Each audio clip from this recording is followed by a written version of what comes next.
Hello. This is going to be the last video that I make. Sad face, I'm sure you were devastated.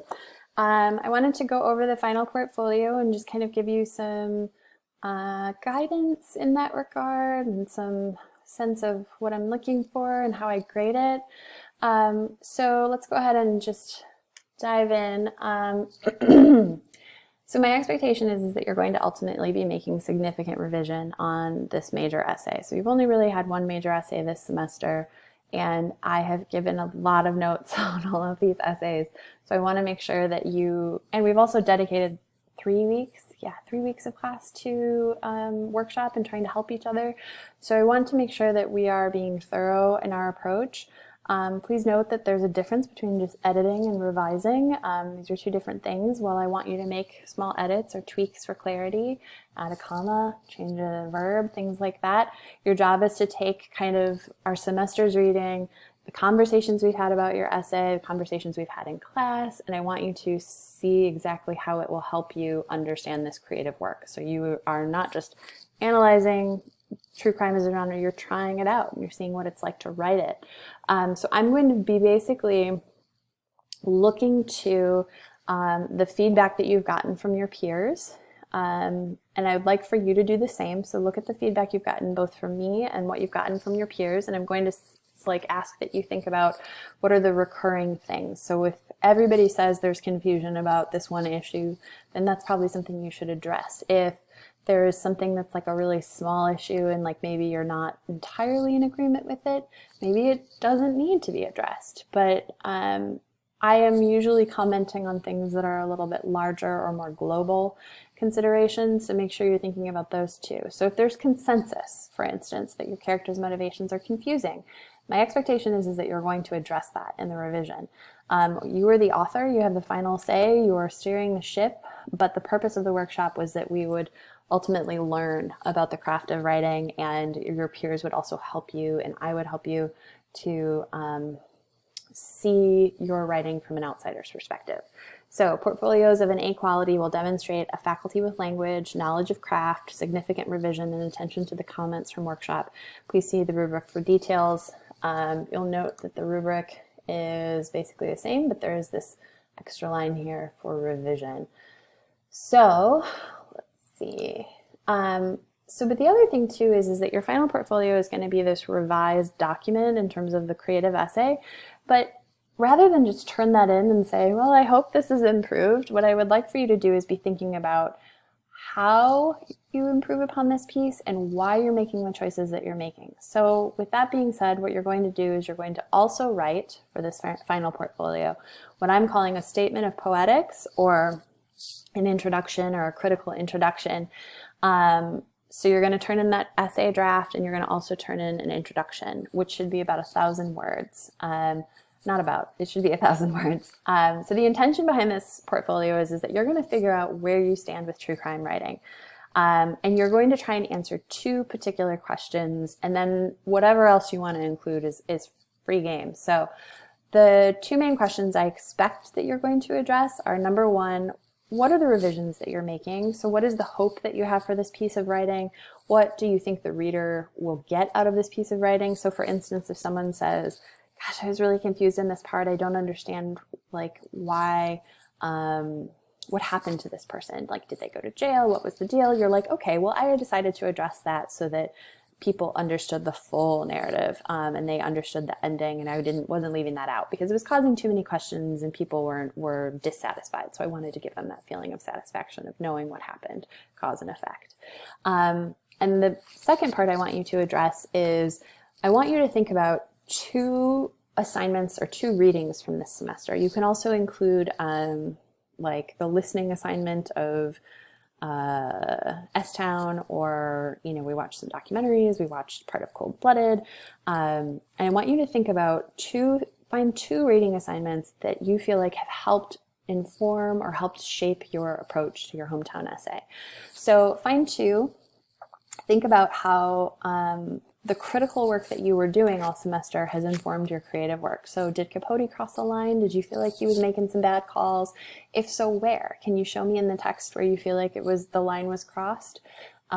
If you thought that Brian Reed like told a like amazing story through S-Town, like how did you model your own work off of his choices? So it doesn't necessarily have to be like, I'm not going to do that thing, so I did this thing.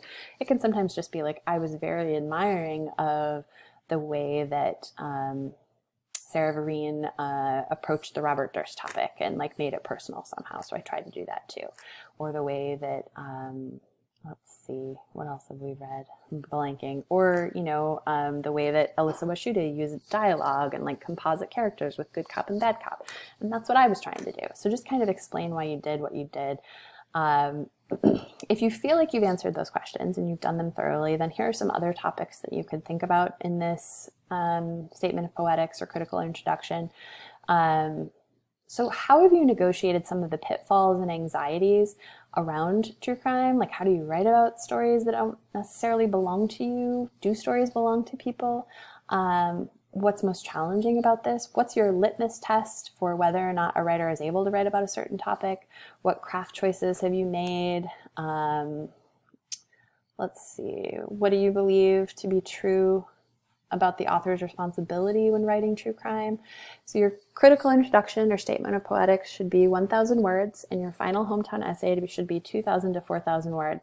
So everyone had ideas for revision from me. I left pretty thorough feedback, but I want to cap it at 4,000 words only because I have 50 essays and I won't be able to read them all if they're all 10,000 word essays. So somewhere between 2,000 and 4,000 is the max. So submit by May 11th at midnight, MLA format. A couple of things I wanted to chat about that have come up in previous times when I have taught this class. So one thing is the grade that you earned on draft one does not necessarily hold for your final draft. So say you got a 90 on your first draft, that does not mean that because you've got a 90, you do not need to revise. It does not mean that like your 90 holds over to this assignment, because this entire portfolio is based upon all this revision that we've been, or all of these workshops that we've been having that are going to help you to revise. So keep that in mind. The other thing I would say is that, you know, one thing I learned in creative writing workshops is that it is not your job to please everyone. I mean, like I said, I've given you some feedback, and I have spent a lot of time reading and writing and editing for creative nonfiction, so I have some insight, but like maybe there's stuff that you're like not entirely in agreement with that I've written, or like if a peer said, oh, I hate that line, cut that line out, and you're like, oh God, I love that line.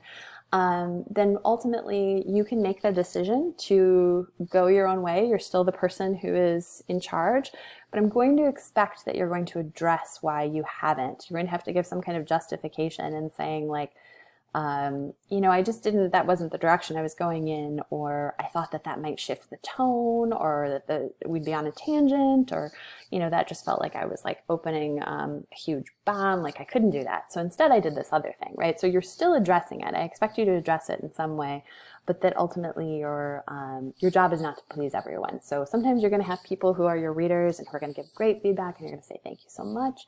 Then there are going to be people who are going to give you feedback and you're going to go, thank you. And you're going to go on your merry way and do your own thing. And that's just kind of how creative writing work goes, because you are still doing something that is creative. It's art. It's not necessarily going to abide by the rules of like a traditional academic paper. So you don't have to please everyone, but do address, if you're not addressing it in your revision of the actual essay itself, please address it in your statement of poetics. Please give me some reason or some understanding for why you've made this choice to ignore something, if that makes sense. Okay, so how do I grade these? So the first thing I do is I begin by reading the feedback from your peers, and I read the feedback that I gave you, and then I read your statement of poetics. So I'm like, okay, what exactly has this person been given as feedback? And then I look to see what you've ultimately addressed in your own words and what's the direction you've taken things. So then I take the text from the hometown essay draft 1, and I take the text from the final portfolio for the essays, the creative essays, your hometown essays, and I enter it into this like lovely online tool that compares them right next to each other, and it tells me exactly what changes you've made. It tells me if you've omitted sections, if you've broken up sections, how much revising you've done, if you've added new paragraphs, if you've reorganized it. So if you tack on 3 sentences at the very bottom of your essay and that is the extent of your revision, then it's probably not going to be a very successful revision. So you need to make sure you're addressing what's come up. Make sense? Cool. All right, so it can be submitted as one file or 2. I would ask that if you're going to do it as one file, include the statement of poetics at the beginning and then include the rest of the revised essay after it. Let's see. The other thing is that this is like something that's really crucial, and I'm going to write this in the email too. This is the one situation where I cannot do extensions for your final portfolio. I have been generous this semester in saying like, what help do you need? How can I assist you? I have a grading deadline and I get emails every hour on the day that grades are due. And you have to turn it in by a certain deadline. So I have to be in keeping with the university standard. So I can't just keep extending.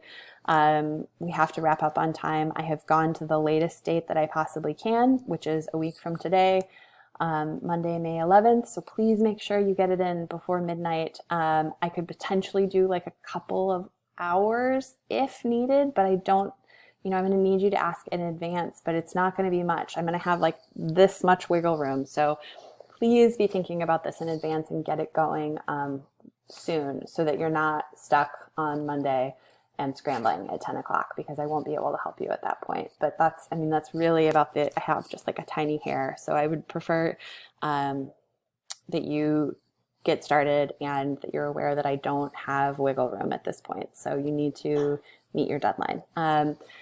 So the last thing is that student evaluations were sent out, I believe, and I do know that they end tomorrow. So if you are watching this on the 4th, they end on the 5th. I do take them seriously, and I wanted to just let you know that that's something that when I get the feedback, I use it as a way to inform my future classes. I know we have been thrown like this major curveball. I know that the evals are a little bit different this year. There's a statement that's encouraging students to focus on the instructor's teaching to fulfill the course objectives as much as possible without considering the change for modality, because obviously we all made a giant shift. There are, things that I would never have done online, right? I would never have taught Lacey Johnson online. I would not have designed our class in this way if I had known that we were going to go online. So I just wanted to say thank you for being hanging in there and for continuing on. And I'm really sad that we can't end our class on this like glorious potluck with lots of donuts and junk food, as is the way that I like to end each semester. But I appreciate you, and please be safe. Take care. I think that's all. Thanks for coming. It was nice to have you in class and see you when I did. Have a great summer. Bye.